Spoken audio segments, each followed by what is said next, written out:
For several years, I've wanted to do an exhibition on punk, its origins, but primarily punk as an aesthetic and how that aesthetic has impacted on high fashion. In a way, punk introduced the language of postmodernism into fashion. The idea of eclecticism, the idea of deconstructionism, the idea of mixing different stylistic references into one ensemble actually evolved from the punk aesthetic of the 1970s. We've always felt that punks were heroic. They were these brave characters. And its impact, not just on fashion, but on the cultural landscape in general, is so enormous that we wanted to showcase it and give it its authority with prestige that we feel it deserves. In the entranceway, we see a video of punks pogoing, which was a dance that was jumping up and down. So it's basically punks in the mosh pit. And straddling the video on either side is an original punk garment by Vivienne Westwood and Malcolm McLaren. And on the other side is an ensemble by John Galliano for Christian Dior Haute Couture. And I think more than any other designer, John Galliano has taken on the mantle of punk in terms of his clothes being about provocation, being about confrontation. So it's really about a story from the sidewalk to the catwalk. The punk ethos of do-it-yourself does seem, on the surface at odds with the couture ethos of made to measure. But I think both are defined and driven by these impulses of originality and individuality. The first three galleries are an origin story and a tale of two cities, where we focus on the origins of punk in London and New York. The first gallery you enter is New York, where we've recreated the toilets at a club, CBGB's.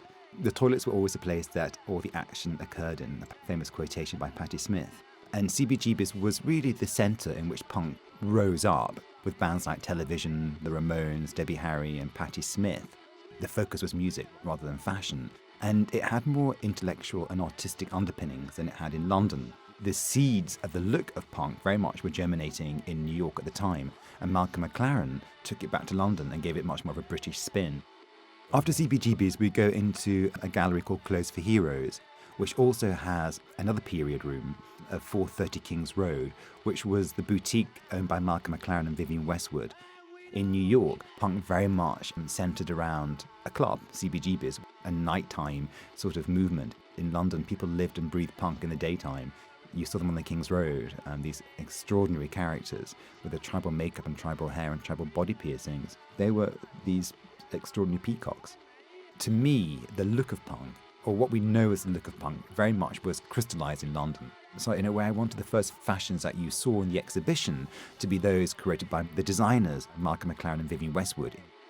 Hair and makeup was something we thought about long and hard. Hair artist Guido Palau came up with this extraordinary haircut based on Sid Vicious and Debbie Juvenile. Again, this idea of do-it-yourself, getting scissors and hacking at your hair. And on the perimeter of the gallery, we have T-shirts with overt sexual and political imagery and slogans. Punks use T-shirts. It's about sex, about politics, as a deliberate provocation and deliberate confrontation. Punks were, in a way, very brave. They were these people who didn't really care. They broke all the rules in terms of age or gender or even sexuality. So I think that punks became these sort of rebellious heroes, these anti-heroes. In Clothes for Heroes, there is a 16-foot monitor showing Jordan, in a way, the queen of punk, a highly original dresser. She was also the main shop assistant at 430 Kings Road. She certainly had a huge influence on how punks looked in London. After A Tale of Two Cities, we now have a suite of 4 galleries in which we have 4 different manifestations of the do-it-yourself aesthetic that was created by punks in the mid to late 70s and its impact on high fashion. Hardware is actually presented as a sculpture corridor made out of styrofoam, where we look at designers who've co-opted the spikes, safety pins, the studs, the chains, the hardware of punk, and adapted it into haute couture and high fashion.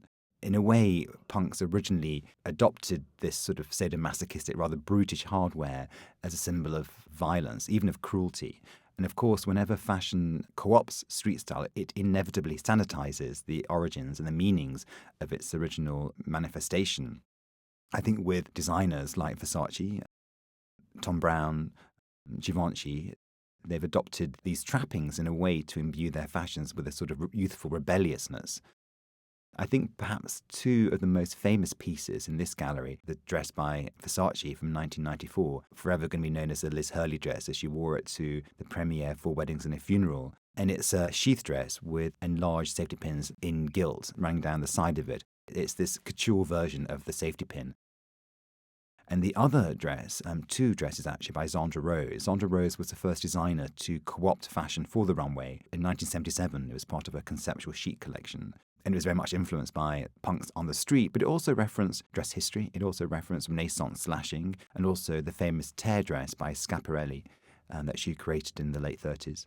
And at the end of the corridor, we have another large screen showcasing Sid Vicious. Actually, the very last performance that the Sex Pistols performed in San Francisco in the 70s. And it shows him bare chest with his famous lock and chain that was used by several designers, particularly Dolce & Gabbana, as inspiration.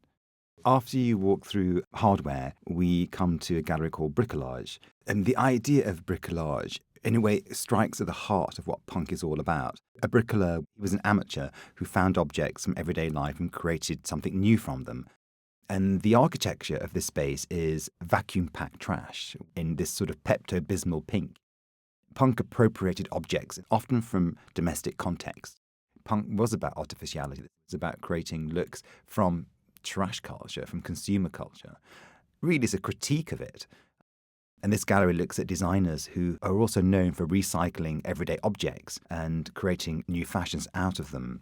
Martin Margiela, in a way, is the consummate bricoleur in terms of using objects like broken plates, found posters on the street, cheap necklaces, paper, and creating extraordinary fashions out of them. In a way, as a critique of the excesses of fashion. And the hero of this gallery is Wayne County, now Jane County, who was known for wearing found objects and incorporating them into her fashions. After Bricolage, we come into a gallery called DIY Graffiti and Agitprop, and it looks at the images and slogans that punks incorporated into their fashions, which in a way is the most self-evident expression of do-it-yourself. And the gallery itself looks like a bombed-out building. In terms of the whole suite of galleries, it looks the most like a club. In the centre of the gallery are 4 ball gowns by Dolce & Gabbana, which were actually inspired by Julian Schnabel's paintings. In terms of the manifestation of the do-it-yourself aesthetic, graffiti was certainly, in a way, the most political. While many types of graffiti were popular among punks, one of the most famous was a splatter or flicker painting. And in this gallery, we have designers who have looked to these punk scrawlings and incorporated them into their clothing. People like Alexander McQueen, a dress that was worn by Shalom Harlow in a collection called Number 13, in which she rotated like a doll and she was sprayed with acid green and black paint by Fiat car sprayer. And we also have people like Stephen Sprouse, who's very well known for incorporating graffiti into his clothing, less politically, more as an aesthetic expression. We also have designers who have used the T-shirt as a vehicle for propaganda, people like Vivienne Westwood, Moschino, Martin Margiela. Punks often use T-shirts and their clothing as banners, and designers have continued that tradition, often for political and environmental purposes. The final gallery in the exhibition is called DIY Destroy, and I wanted to end the exhibition with this concept. I think perhaps more than any other aspect of the punk ethos of do-it-yourself, it's the practice of destroy or deconstruction that's had the greatest impact on fashion. And for punks, this practice manifested itself in rips and tears. These slashes became the ultimate emblems of urban dereliction or disaffection. And there are designers, Hussein Chalayan, Martin Margiela, who have taken on the political underpinnings of rips and tears, where it is a political statement about poverty and about disaffection. On the whole, the designers in the exhibition, it's more about an aesthetic of poverty. And you think about the Chanel suit by Karl Lagerfeld, in a way the ultimate symbol of bourgeois fashionability. And by slashing it, he turns that idea on its head. But at the same time, he still retains the symbols of the Chanel suit. But Lagerfeld is a postmodernist in the fact that he constantly looks back into the history of Chanel and reinterprets it with a very modern sensibility. The ultimate deconstructionist is Rei Kawakubo for Comme des Garçons. And I think more than any other designer, Rei Kawakubo constantly changes your eye in terms of her collections. She's also somebody who offers a critique of Platonic ideals of beauty, and she turns them all on its head to present new definitions of beauty. new definitions of fashion. And that's really what punk was all about, to expand the parameters of fashion and to question fashion in general. Rei Kawakubo is as brave and as heroic in her creativity as punks were. In a way, nothing's come since then that's been as radical, which is probably why designers still look to punk because of its innovation.